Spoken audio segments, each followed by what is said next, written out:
Welcome back. President Abdel Fattah al-Sisi met today with the head of the General Authority of the Suez Canal Economic Zone to tackle its development strategy.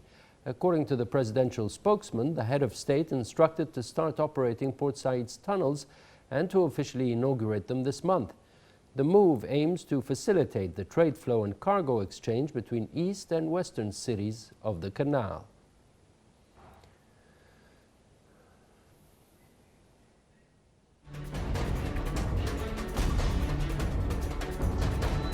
الدولة الوحيدة اللي واقفة على حيلها انتم. قد يكون في أخطاء، قلت لكم المشكلة كبيرة، والمشكلة دي أنا مش هقدر عليها لوحدي، لكن نقدر عليها كلنا.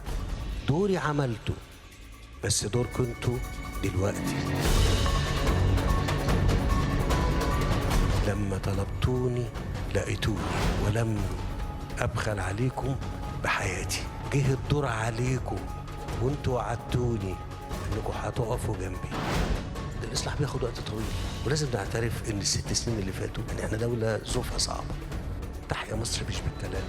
مفيش أي حل تاني غير إن احنا نشتغل. شايفة مستقبل أولادي ومستقبل أجيال كتيرة جاية في مصر. نقدر نعمل أكتر من كده، نقدر نجتهد، نقدر نعمل حاجات كتير في أرضنا. ما تتخلوش عن بالكم، أنا اخترت الطريق الصعب. انتوا اللي هتحددوا مصير مستقبل مصر بقوة شبابها.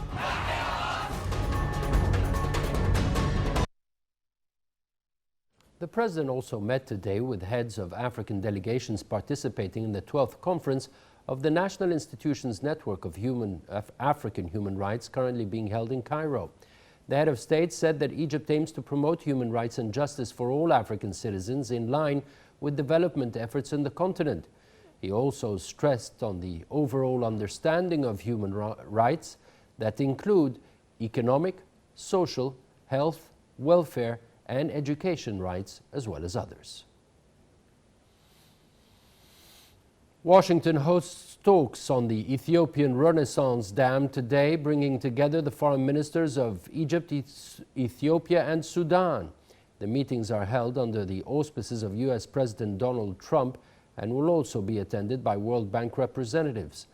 Trump had earlier assured President Abdel Fattah al-Sisi of his keen interest for the talks to succeed. He also said that he will receive Egypt's top diplomat, Sameh Shoukry, and his Sudanese and Ethiopian counterparts at the Oval Office in the White House.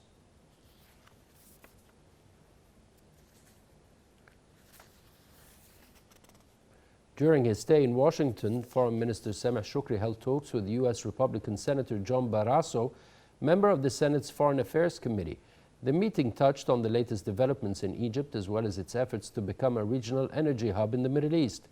Shoukry and Barrasso also reviewed regional developments, Egyptian efforts to combat terrorism, in addition to the Ethiopian Renaissance Dam file. Shoukry also met with U.S. Republican Senator Lindsey Graham to discuss the Ethiopian dam impasse and Egypt's efforts to reach a settlement which preserves the interests of the countries concerned.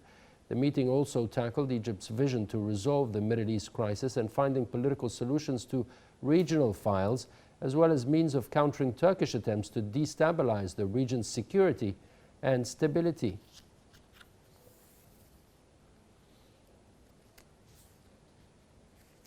Earlier, Egypt's top diplomat held talks with his senior presidential advisor, Jared Kushner, to discuss a number of regional files, on top of which was the Palestinian cause and the situations in Libya and Syria.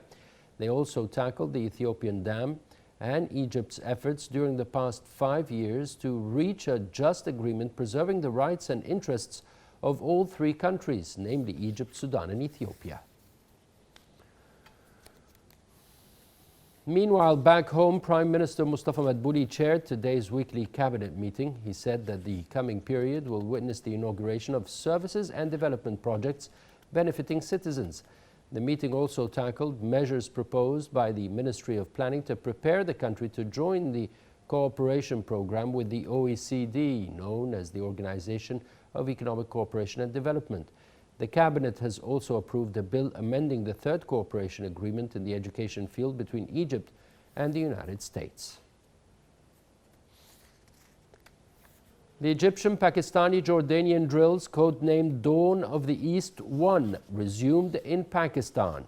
The two-week drills are part of efforts to promote military relations between the three parties. The drills include parachute jumping and fast roping, as well as typical and non-typical shooting, in addition to counter-terrorism training. Meanwhile, the Egyptian-Russian military exercises Arrow of Friendship 1 have also resumed on Egyptian soil. The two-week exercise involves large-scale air defense drills and terrorism combat training.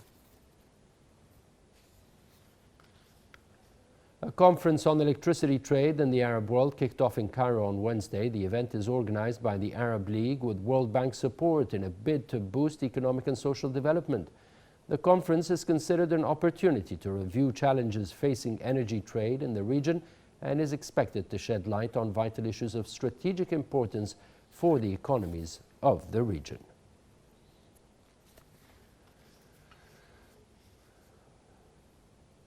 The president of the National Council for Human Rights, Mohammed Faye, announced that Egypt officially took over the presidency of the African Network of National Human Rights Institutions in Africa.